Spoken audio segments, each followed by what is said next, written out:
Réunis à nouveau comme l'année dernière, et c'est avec une grande joie que je me trouve à nouveau au milieu de vous. D'abord pour vous remercier tous ceux qui ont contribué à ces journées de vente de charité, tous ceux qui se sont dévoués déjà depuis plusieurs jours pour la préparer, et peut-être même depuis plusieurs mois.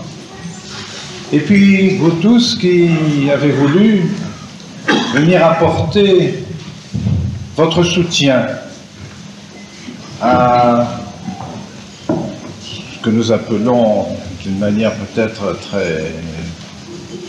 un peu présomptueuse l'université, disons nos facultés. Monsieur l'abbé Laurence me disait que cette année, il y avait 62 élèves.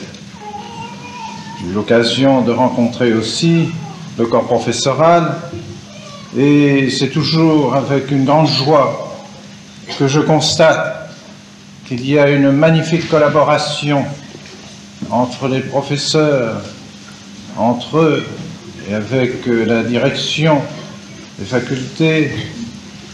C'est là une certitude, enfin un appui, une source de confiance pour la continuité de ces facultés qui certainement iront en se développant. Je suis persuadé que l'année prochaine, il y aura de quoi remplir les salles qui sont mises à notre disposition ici au Cherche-Midi. C'est un témoignage, même si nous n'avons pas les milliers d'étudiants qu'il y a dans les universités importantes et anciennes, mais c'est un témoignage de la foi catholique, un témoignage aussi de l'intelligence catholique. Et messieurs les professeurs, lorsqu'ils sont venus me trouver pour la fondation de cette université, me l'ont dit franchement. Ils ont dit: nous nous adressons à la fraternité sacerdotale Saint-Pédis parce que nous voulons demeurer catholiques dans notre enseignement, transmettre le véritable enseignement que les anciennes universités catholiques transmettaient à leurs élèves, à leurs étudiants.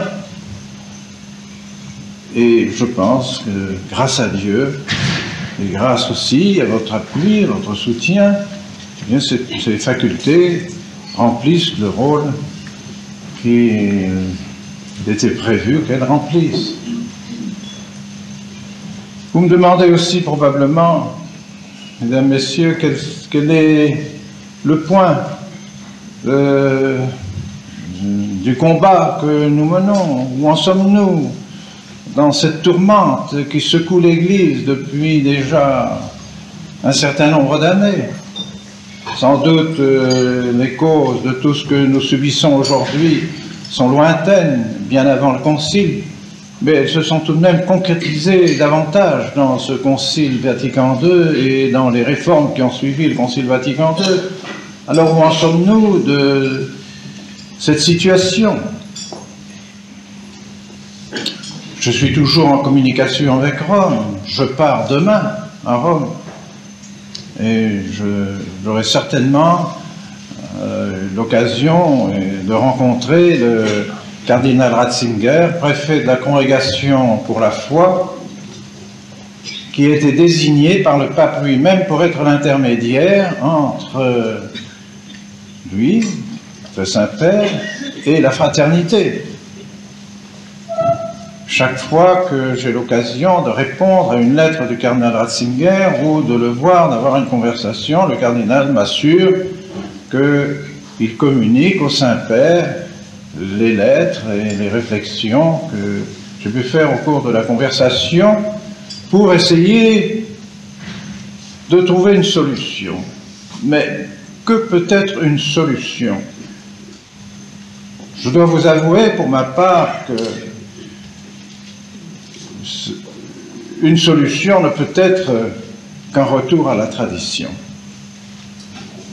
Je ne vois pas comment l'Église peut trouver un véritable renouveau, une véritable renaissance, sans revenir aux bonnes et saines traditions que l'Église a vécues et qui a été sa gloire et la cause de son développement dans le monde entier pendant 20 siècles. Une société comme l'Église ne peut pas rompre avec sa tradition sans périr. Alors, comment se fait-il que nous nous trouvions dans cette situation, d'être obligés d'aller à Rome pour demander et supplier ceux qui ont l'autorité à Rome de garder la continuité, de ne pas rompre avec le passé. C'est une chose extraordinaire, invraisemblable. Mais c'est un fait. Je disais ce matin à quelques journalistes qui avaient bien voulu se réunir au siège du district. Je disais, c'est un fait qu'un combat s'est mené pendant un siècle et demi entre la tradition romaine et les papes, les souverains pontifes, et ceux qui ont toujours essayé de forcer en quelque sorte la main aux autorités ecclésiastiques pour marier l'Église et la Révolution. Essayer de trouver une solution impossible. On ne marie pas l'Église avec le désordre. On ne marie pas le décalogue avec les droits de l'homme. On ne marie pas l'Église avec la Révolution. C'est impossible. Solution impossible. Il y a eu, et il y a encore, de ces hommes qui ont la nostalgie de s'unir avec les forces de désordre, avec les forces de dissolution de la société, pour être bien avec la foule, bien avec le nombre, bien avec ceux qui ont le pouvoir, avec ceux qui ont la force, avec ceux qui ont l'argent. Alors, on critique l'Église en disant l'Église est un ghetto, l'Église s'enferme, n'est-ce pas, dans ses traditions, l'Église est une forteresse qui n'accepte que quelques personnes en elle et qui ne s'ouvre pas au monde. Tout cela pour forcer l'Église à adopter les habitudes et les idées du monde. Les papes ont toujours condamné, toujours. Et les papes, dans leurs premières encycliques, si vous avez les encycliques des papes chez vous, les encycliques des papes du 19e siècle et de la première moitié du 20e siècle, amusez-vous à lire la première encyclique de chaque pape, après son élection au souverain pontificat. Et ils se répètent constamment. Ils donnent un aperçu sur la situation de l'Église dans le monde, et ils montrent le danger que court l'Église. Et ils répètent, nous disons avec nos successeurs, que ce libéralisme qui conduit au socialisme et au communisme est un grand danger pour l'Église. Nous confirmons tout ce que nos successeurs ont dit, toutes les condamnations qu'ils ont portées contre ces erreurs modernes, mais nous sommes obligés de constater qu'on ne nous écoute pas,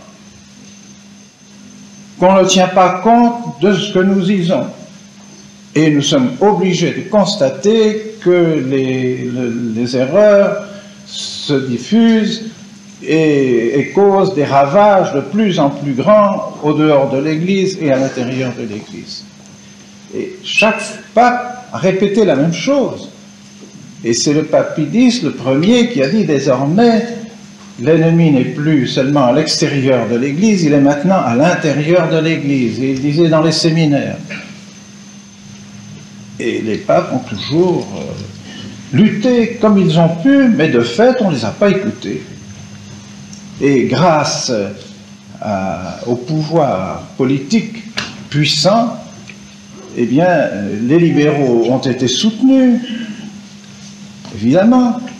Ils sont comme le cheval de Troie, qui pénètre à l'intérieur des lignes pour essayer de corrompre et d'occuper la ville, eh bien, ils essayent, à l'intérieur de l'Église, de faire pénétrer les idées qui sont contraires à celles de l'Église, qui sont celles de nos ennemis. Alors, évidemment, ils sont soutenus par nos ennemis, et tous ceux qui sont très puissants, sociétés secrètes, financières, les soutiennent. Et ils sont le jeu, le jouet de toutes ces puissances. Et il faut le reconnaître, grâce à l'occasion du Concile, ils ont pris le pouvoir. Alors que les papes les avaient toujours condamnés, les avaient toujours évité de donner des responsabilités à ces hommes qui, encore une fois, voulaient marier la vérité et l'erreur. Eh bien, il faut reconnaître qu'ils ont eu la victoire. Ils le disent, ils ne s'en cachent pas. Vous pouvez lire tous les livres qui ont été écrits sur le Concile, vous pouvez lire tous les articles qui ont paru ces derniers temps à l'occasion du 20e anniversaire de l'ouverture du Concile. Lisez la revue Ecclesia, lisez les divers... Historia, la revue Historia, et vous verrez que tous ceux qui ont cet esprit libéral se sont félicités et ont dit « Enfin, nous avons eu la victoire ». Lisez le livre du professeur Prélot, sénateur du Doubs, sur le Concile, et ses premières pages le disent « Enfin, après un siècle et demi de lutte, nous sommes enfin arrivés à conquérir l'Église et à conquérir le pouvoir dans l'Église. » Ils s'en réjouissent, évidemment. Dès qu'ils ont eu le pouvoir, ils ont persécuté tous ceux qui n'étaient pas de leurs idées. Ils ont persécuté tous ceux qui ont continué la tradition comme les papes l'avaient fait. C'est ainsi qu'ont été persécutés les cardinaux, même qui derrière le rideau de fer. Le cardinal Myszynski, le cardinal Wyszynski, le cardinal Béran, le cardinal Slipy ont été traités d'une manière ignoble par ce pouvoir qu'occupait le Vatican. Ignoble. Pourquoi? Parce qu'ils ne voulaient pas de cet œcuménisme avec les communistes. Ils ne voulaient pas marier leur Église avec le communisme. Alors, parce qu'ils ne voulaient pas de cela, ils étaient persécutés par ceux qui ont le pouvoir à Rome, qui ont conquis le pouvoir à Rome. Et pas seulement eux. Je prends par exemple le cas du Monseigneur Morsillo, archevêque de Madrid, qui était secrétaire au Concile. Tous les secrétaires du Concile ont été faits cardinaux, sauf Monseigneur Morsillo, archevêque de Madrid, parce qu'il était traditionnaliste. Tous les archevêques qui étaient à la commission centrale préparatoire du Concile ont été faits cardinaux, sauf moi, évidemment. Évidemment. C'est bien que je ne m'en plains pas, mais c'est un fait. Tous ceux qui m'entouraient à la commission centrale préparatoire ont tous été faits cardinaux. Le cardinal Sepper, était à côté de moi, le cardinal, enfin tous ceux, le cardinal Tiandou, mon successeur à Dakar, tous ont été faits cardinaux. Il y a donc vous voyez, ce pouvoir, comme le dit Louis Veuillot, il n'y a pas plus sectaire qu'un libéral.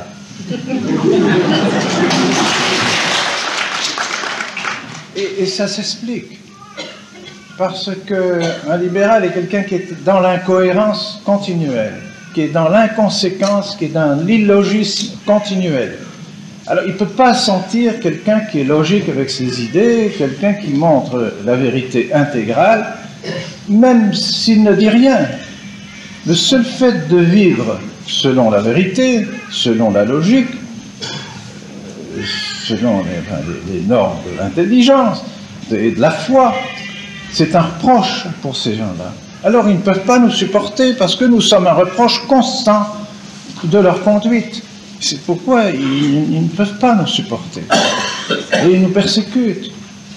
Évidemment, pour la plus grande joie de tous les ennemis de l'Église. Ils disent, eh bien, ce sont les catholiques qui font notre travail maintenant. Ils n'ont même plus besoin de nous soucier. Les catholiques ont pris maintenant le relais et ce sont eux qui font le travail que nous aurions voulu faire. Alors, évidemment, ça simplifie le problème. Et ils le font au nom de l'obéissance. Maintenant qu'ils ont le pouvoir, alors, on ne raisonne pas. Si les prêtres du diocèse de Campos, par exemple, maintenant, vous savez, ce diocèse du Brésil, où était évêque Monseigneur de Castromayer. Monseigneur de Castromayer a donné sa démission depuis 1 an. Eh bien, on a nommé dans son évêché un évêque, un auxiliaire de Rio, qui est chargé de liquider le diocèse, de liquider la tradition dans le diocèse. Or, c'est un diocèse complet qui a maintenu la tradition, pas seulement 1 ou 2 prêtres, mais 25 sur 27. Il y a 900 000 âmes dans ce diocèse. L'évêque, Monseigneur de Castromayer, ferme dans sa foi, ferme dans la tradition, a encouragé ses prêtres, et 25 sur 27 de ces prêtres ont maintenu la tradition.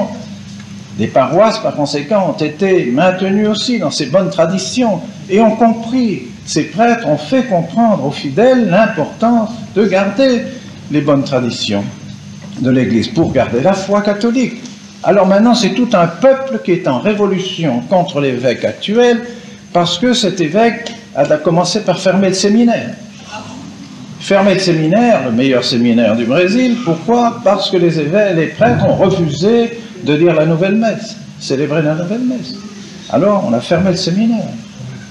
Maintenant, il vient de destituer 2 prêtres.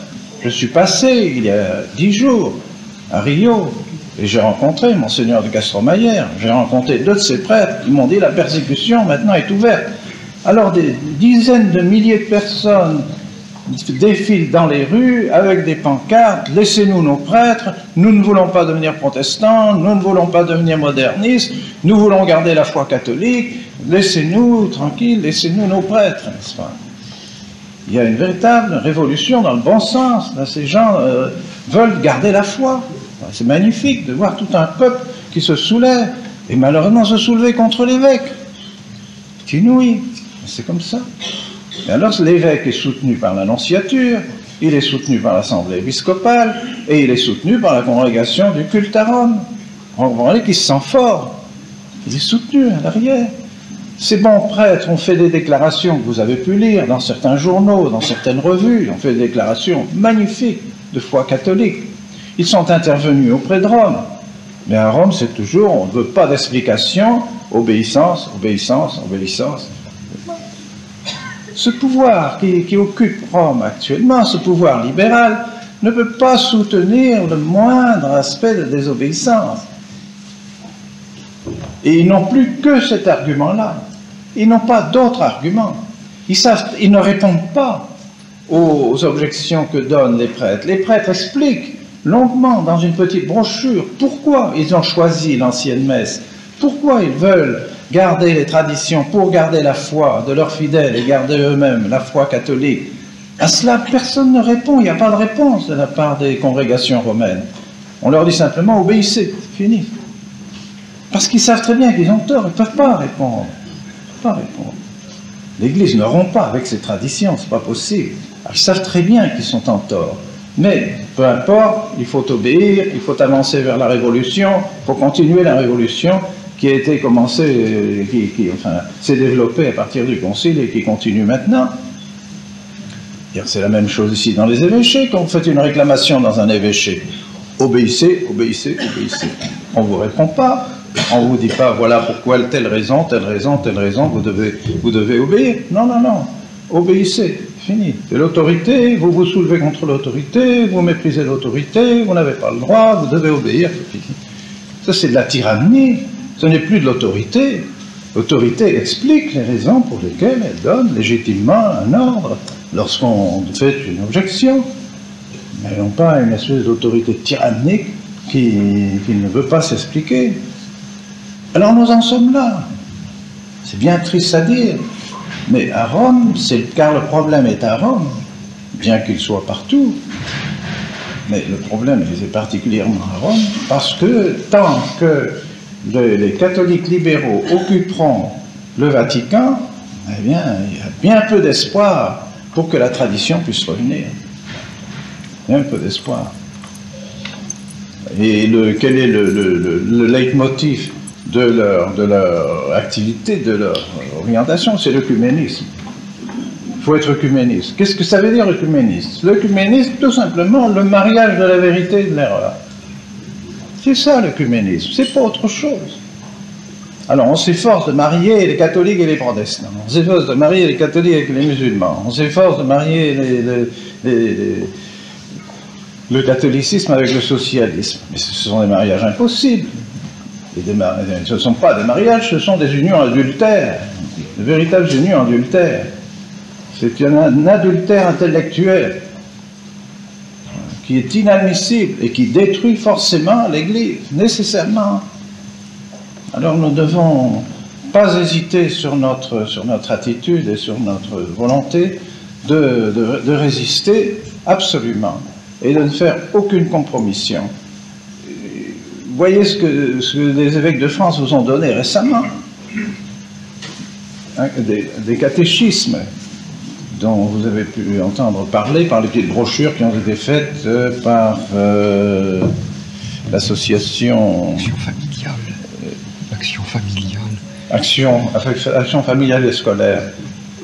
Une brochure qui a été très bien faite, très bien faite. Il y a dans cette petite brochure un article du père de Sainte-Marie, le fils de M. Saleron, le Carme. Un article magnifique sur le devoir de désobéir aux évêques. Le devoir de désobéir aux évêques. Eh bien, c'est la même chose. Il y a un devoir aussi de désobéir aux catholiques libéraux qui sont à Rome et qui nous imposent une réforme qui est contraire au bien de l'Église et qui est contraire à notre foi. C'est la même chose, nous sommes dans le même cas. Le devoir de désobéir. On ne peut pas accepter ce qui corrompt notre foi.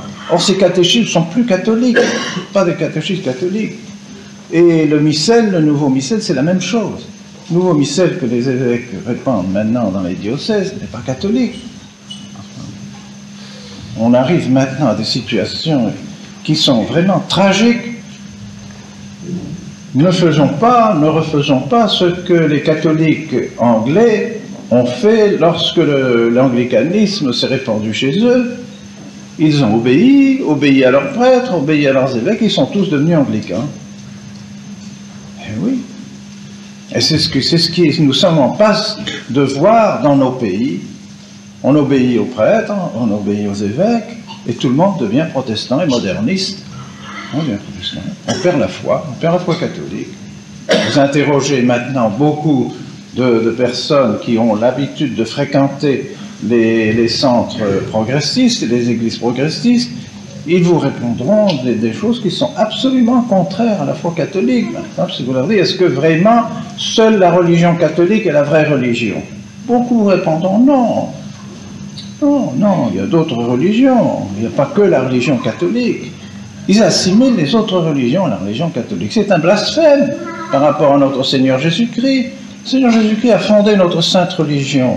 Il n'a pas fondé notre religion, il n'en a fondé qu'une. On n'a pas le droit de dire que les autres religions valent la religion catholique. C'est pas possible, n'est-ce pas?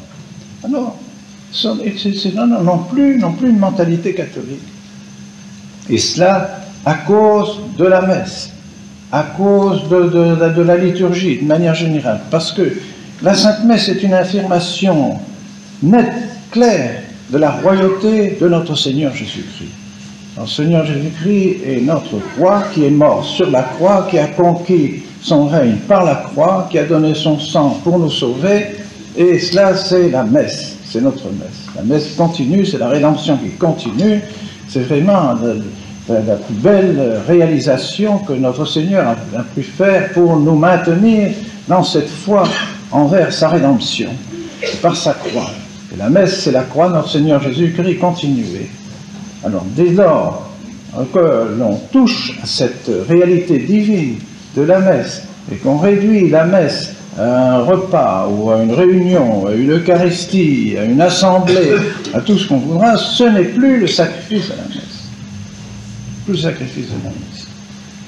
Alors, il n'y a plus cette unité de l'Église autour de la croix, unité de tous ceux qui veulent être sauvés au pied de la croix. Alors on réunira autour de la table commune toutes les religions, et puis les pécheurs publics, il n'y a plus de différence, les divorcés, ceux qui ouvertement n'ont pas notre religion, ou même des protestants, viendront communier avec nous. Pourquoi pas accepter tout le monde à la communion? Voilà l'œcuménisme alors mis dans la pratique. Et on en arrive vraiment à la destruction de la religion catholique. C'est une gravité vraiment exceptionnelle. Nous vivons des temps vraiment épouvantables. Alors, pourquoi je me rends à Rome? Pour supplier les cardinaux, et à travers les cardinaux, le Saint-Père, de revenir à la tradition. Mais je dois avouer que, humainement parlant, je n'ai pas beaucoup d'espoir. Parce qu'il y a encore les 2/3 des membres des congrégations romaines. Quand je vous dis les 2/3, je compte les cardinaux, préfets de congrégation romaine, et les secrétaires, car les secrétaires ont une très grande importance dans ces congrégations. Les cardinaux, préfets des congrégations et les secrétaires, il y a les 2/3 encore qui sont farouchement attachés à leur conquête et qui ne veulent pas la lâcher, et qui s'empressent de dire au Saint-Père, surtout pas un pas en arrière vers la tradition. Si vous faites un pas en arrière vers la tradition, nous perdons toutes les conquêtes que nous avons faites depuis que nous sommes au pouvoir. Voilà. Nous perdons toutes les conquêtes, c'est fini de tout ce que nous avons fait. Alors le Saint-Père, là, hésitant, lui-même n'ayant pas cette conviction de nécessité de retour à la tradition, n'ose pas franchir cette volonté et passer au-dessus de la volonté de ses cardinaux. C'est très grave, très grave. Si bien qu'on a l'impression un peu que le pape ne peut plus gouverner. Il ne peut plus gouverner. Il ne peut plus gouverner dans l'Église parce qu'il n'ose pas s'opposer à une conférence épiscopale. Maintenant que les conférences épiscopales ont été instituées et font de ces choses comme ces catéchismes et ce nouveau missel qui vient de sortir de l'épiscopat français, n'ose pas s'opposer à un épiscopat tout entier. Et c'est très, très, très important, évidemment. Normalement, dans les temps normaux, eh bien, ces catéchismes et ces missels auraient été condamnés immédiatement et retirés de la circulation. Maintenant, loin de retirer de la circulation, on les laisse. On fait bien quelques petites remarques éventuelles, mais on n'ose pas être trop sévère, et on fait même quelques compliments. Alors, évidemment, les évêques français ne retiennent que les compliments, et ne retiennent pas les remarques. Et les remarques, elles viendront, on ne sait pas quand. Et pendant ce temps-là, c'est diffusé partout, et le mal se fait. Voilà la situation dans laquelle nous nous trouvons. Il ne faut pas nous faire d'illusions. Il faut voir les choses clairement en face, afin de savoir quelle attitude avoir, et ne pas nous laisser entraîner, comme ceux qui pensent, mais nous ne pouvons pas quand même rester en dehors de l'obéissance. Mais l'obéissance est faite pour le bien, elle n'est pas faite pour le mal. L'obéissance est faite pour nous garder la foi. Les autorités ont été constituées par notre Seigneur pour garder la foi, pour entretenir la foi, pour la continuer, pour la manifester, pour la défendre. L'Église a été faite pour ça, elle n'a pas été faite pour détruire la foi. Alors s'il y a des autorités qui emploient les lois, les décrets et tous les moyens qui sont mis à leur disposition pour détruire la foi, eh bien, c'est un devoir de leur désobéir. C'est ce que dit Léon XIII dans son encyclique Libertas. Il disait, c'est l'encyclique Libertas, ça c'est pas Léon XIII, il dit ouvertement, ça, l'obéissance n'est pas un bien absolu, c'est un bien relatif au bien pour lequel l'obéissance existe, pour lequel l'autorité existe. Alors, n'ayons pas de crainte dans notre attitude, mais soyons persuadés que nous faisons le bien de l'Église. Le bien de l'Église. Vous êtes des témoins, vous êtes des continuateurs de l'Église, vous êtes les vrais membres de l'Église, et c'est sur vous que l'Église doit se fonder et continuer son développement. C'est pas sur le catholicisme libéral, pas sur le libéralisme. Alors un jour viendra où Rome le reconnaîtra. Il faut patienter, mais continuer. Voilà ce que je voulais vous dire. Et quels sont maintenant les espoirs du côté de cette saine résistance pour la gloire de l'Église, pour le salut des âmes? Voilà. Quels sont les espoirs? Eh bien, on peut dire que dans le monde entier, il y a des résistances qui s'organisent. Dans le monde entier. D'autant plus nombreuses que dans les églises officielles, les paroisses officielles, tout se dégrade, toujours davantage. Toujours davantage.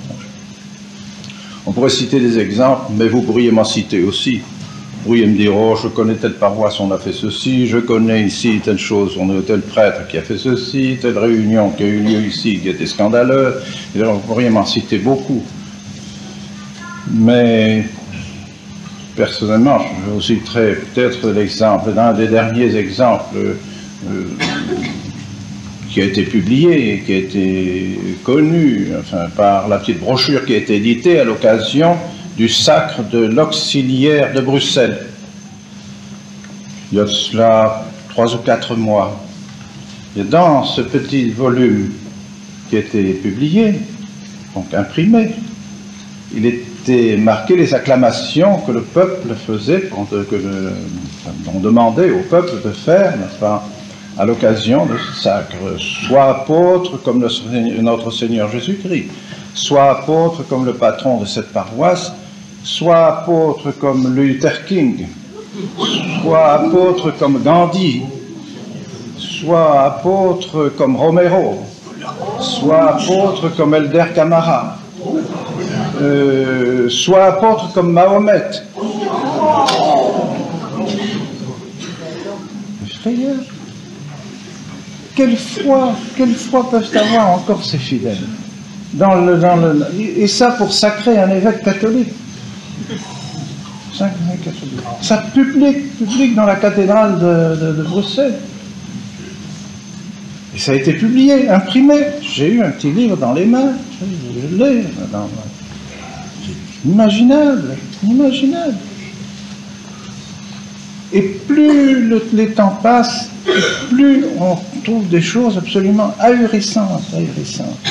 Comme cet évêque de Sherbrooke, je crois vous l'avoir dit peut-être l'année dernière, cet évêque de Sherbrooke, qu'est-ce qu'il a répété encore une autre fois, il a fait 2 fois, inviter les fidèles, Sherbrooke est au Canada, c'est l'archevêché, le Canada français, cet évêque de Sherbrooke a invité tous ses paroissiens, tous ses fidèles de sa ville épiscopale à assister à une soi-disant ordination de pasteurs protestants, hommes et femmes, dans sa cathédrale.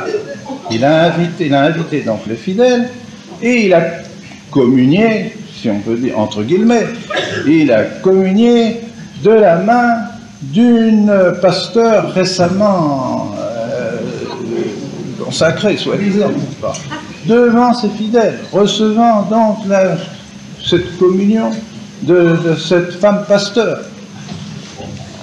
Alors, j'ai eu l'occasion d'une conférence que j'ai faite dans les différentes villes du Canada français, Ottawa, Québec, Montréal et Sherbrooke, dans sa propre ville, en disant ce scandale, je me dis, mais voyez ce scandale, c'est une honte. Un archevêque qui fait une chose pareille. Quelle foi catholique a-t-il encore? Comment peut-on suivre un pasteur qui fait des choses semblables? C'est impossible. Eh bien, à la radio, il a répondu. Monseigneur Lefebvre me critique dans ses conférences en disant que j'ai fait ceci, j'ai fait cela. Oui, mais il ne sait pas que j'ai eu l'autorisation de Rome.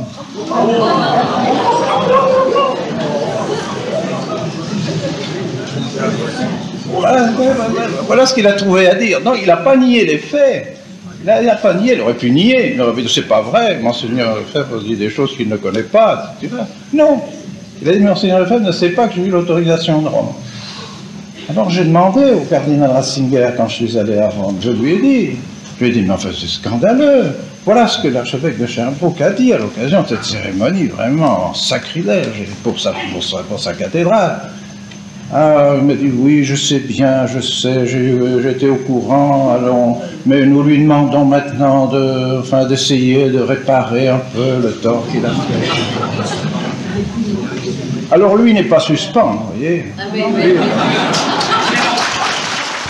Je pense que c'est comme ça qu'il faut que nous voyions bien les faits dans la réalité, les choses qui se passent actuellement, n'est-ce pas, partout, dans tous les épiscopats. C'est vraiment une situation triste.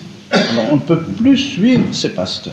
C'est plus possible. On voudrait les suivre, on voudrait bien retrouver de vrais pasteurs dans nos évêchés. C'est plus possible. Ils n'ont plus la foi catholique. Alors, où trouverons-nous la foi catholique? Bien, on la trouvera dans nos propres traditions, dans vos familles, dans vos catéchismes de toujours, et puis chez les prêtres qui ont gardé la foi. C'est ce que j'ai dit au cardinal Ratzinger aussi. Je lui ai dit, oui ou non, la situation de l'Église est-elle catastrophique?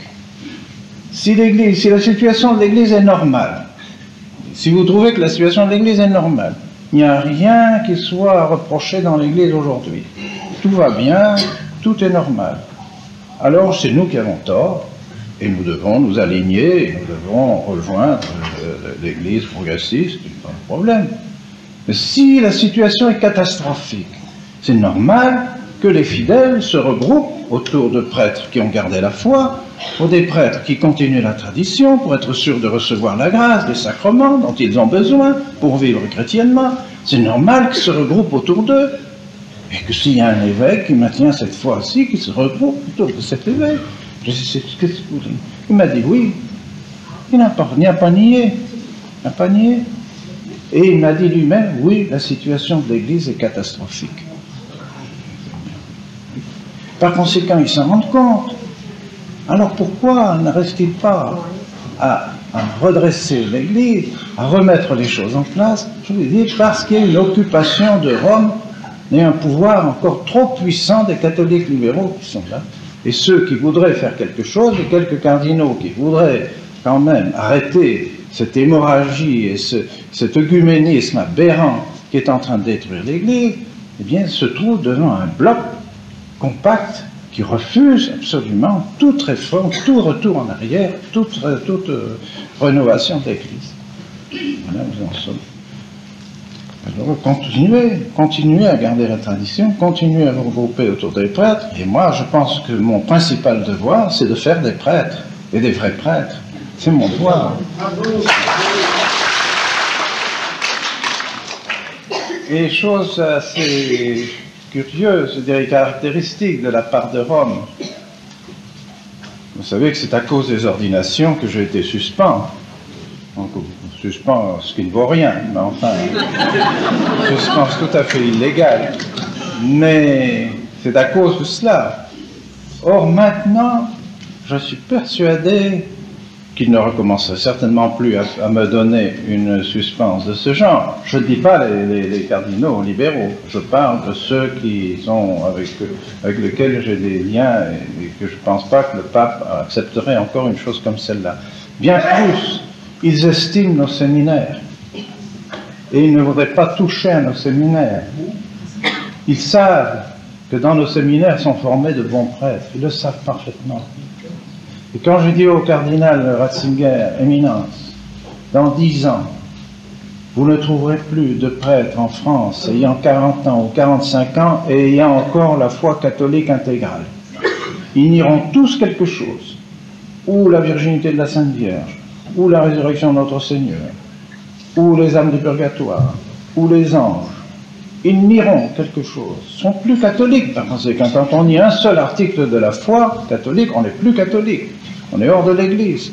Eh bien, vous ne trouverez plus de prêtres pour en faire. Ou alors vous ferez des évêques qui n'ont pas la foi catholique. Il m'a dit oui, c'est vrai, je sais. Alors je lui ai dit, vous serez bien content à ce moment-là, dans 10 ans, de trouver 100 prêtres, 150 prêtres qui défendent la foi catholique, qui aiment l'Église, qui servent l'Église, qui continuent les bonnes traditions, qui enseignent la vraie foi aux enfants de génération. Et vous serez bien heureux de les trouver pour pouvoir vous appuyer sur eux. Mais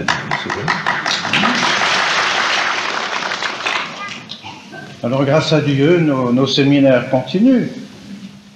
Plus difficilement que si nous avions la bénédiction de Rome, évidemment. Si nous avions une bénédiction officielle de Rome, ce n'est pas 60 séminaristes nouveaux que je recevrai chaque année, mais c'est peut-être 600, je ne sais pas.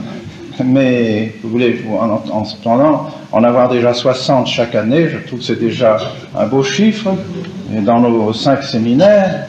Et maintenant, évidemment, le résultat, ce n'est pas 60 prêtres nouveaux chaque année, parce que malheureusement, il y en a qui s'en vont, il y en a qui nous quittent.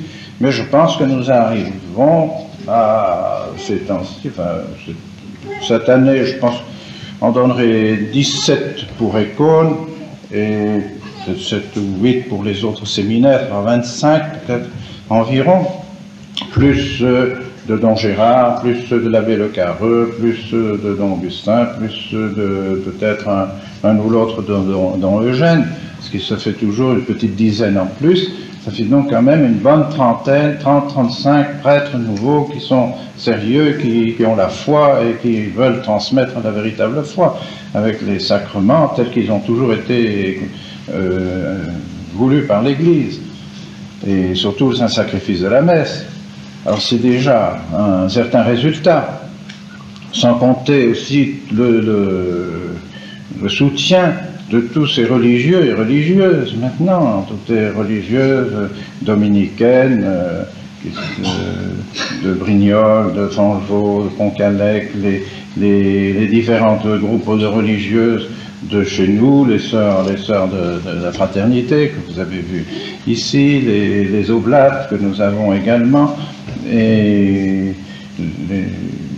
le Carmel qui va se développer, qui va fonder maintenant en France tout près du Blanc. Nous allons acheter une propriété pour mettre le Carmel. Et donc tout cela est un grand encouragement. Et encore une fois, autour de cet effort qui est fait, il y a des groupes toujours de plus en plus nombreux, toujours. Partout où je passe, ce sont des supplications pour avoir des prêtres, nous manquons de prêtres, il faut aller trop loin pour aller à la messe, donnez-nous des prêtres. Donc c'est une bonne supplication, c'est donc qu'il y a des personnes qui résistent, qui comprennent le problème qui est le leur, pour essayer de maintenir leur foi catholique. Alors nous ne devons pas désespérer. Et il est certain, il faut le dire, que la France est un modèle pour le pire et pour le meilleur, n'est-ce pas? Hélas. Mais il faut le dire que la France est à la pointe de la résistance, avec le nombre des résistants, le nombre des fidèles, le nombre des prêtres, le nombre des religieux et des religieuses. Certainement, on ne rencontre pas cela dans les autres pays. Cependant, dans des pays comme la Suisse, qui n'est pas un pays très étendu, il y a tout de même 18 prêtres de la fraternité qui disent les messes le dimanche, plus 20 prêtres qui ne sont pas de la fraternité et qui disent la messe de Saint-Pie V. Ça fait donc 38 prêtres en Suisse qui disent 2 ou 3 messes tous les dimanches dans différents endroits de la Suisse. Parce que la Suisse est privilégiée parce qu'ils ont des messes, pratiquement tous les 50 km, il y a une messe de Saint-Pie V en Suisse. C'est merveilleux. Je ne veux pas en dire autant pour l'Allemagne parce que le pays est beaucoup plus grand et qu'il y a moins de prêtres qui osent dire la messe de Saint-Pie V qui ne sont pas de la fraternité. Et ici en France, je pense que nous avons 35 prêtres ici de la fraternité, plus il doit y avoir, j'imagine, pas loin de 150 prêtres qui disent la messe de Saint-Pie V en France. Il y aurait donc presque 200 prêtres qui disent peut-être 2 ou 3 messes tous les dimanches, ce qui fait même 500 messes environ tous les dimanches qui sont dites dans différentes régions de la France. C'est même un exemple extraordinaire. Et vous savez, c'est vrai aussi des États-Unis, c'est vrai surtout de l'Allemagne aussi. L'Italie, l'Espagne sont des pays qui résistent moins parce que, n'ayant pas eu l'occasion de résister au protestantisme, ils suivent les prêtres un peu aveuglément, sans trop réfléchir. On suit les prêtres, on suit les évêques. Et puis les transformations ont peut-être été faites plus lentement, bien que dans les séminaires en Italie, la situation est peut-être au moins aussi grave qu'en France. Très très grave également. Et un pays par exemple comme l'Irlande, qui n'avait pas évolué dans l'esprit du concile, dans l'esprit de l'Église conciliaire encore aussi rapidement que les autres pays, est en train de le faire maintenant. Depuis 2 ans, ils sont en train de détruire tous leurs hôtels, de détruire toutes les statues, de tout renverser à l'intérieur, dans ce pays catholique de l'Irlande. Vous voyez, comme le virus, une fois que le virus est rentré, il faut que ce virus du modernisme et de l'œcuménisme est rentré à l'intérieur des églises, c'est fini par tout détruire. Ça met du temps, dans certains pays ça va plus vite que dans d'autres, mais c'est le même virus et c'est le même résultat. Et la perte de la foi chez les enfants, la perte de la foi dans les familles, c'était exactement la même chose. Alors, je vous remercie beaucoup de l'encouragement que vous nous donnez aussi. Nous avons besoin de votre présence, nous avons besoin de votre soutien, parce que les prêtres seuls et isolés, s'ils ne se sentent pas soutenus par des groupes de laïcs fervents, par des familles chrétiennes ferventes, bien, ils n'auraient pas beaucoup, peut-être manquerait un peu de courage. Et puis par vos prières. Et ce sont dans les familles chrétiennes que nous puisons nos vocations. Par conséquent, nous souhaitons qu'il y ait beaucoup de familles chrétiennes qui continuent et qui maintiennent les bonnes traditions de nos familles françaises.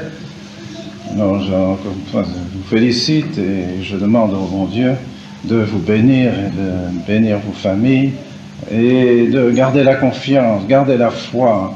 Ne nous décourageons pas. Le bon Dieu est avec nous, c'est pas possible. Et si le bon Dieu est avec nous, qui est contre nous, dit saint Paul. Alors, si le bon Dieu est avec nous, nous avons l'avenir, il n'y a pas de doute. Nous souffrirons peut-être le martyre, c'est possible, ça n'a pas d'importance. Ce qui est essentiel, c'est que le flambeau soit porté et continué, et qu'un jour, ce sera de là que partira la véritable renaissance de l'Église.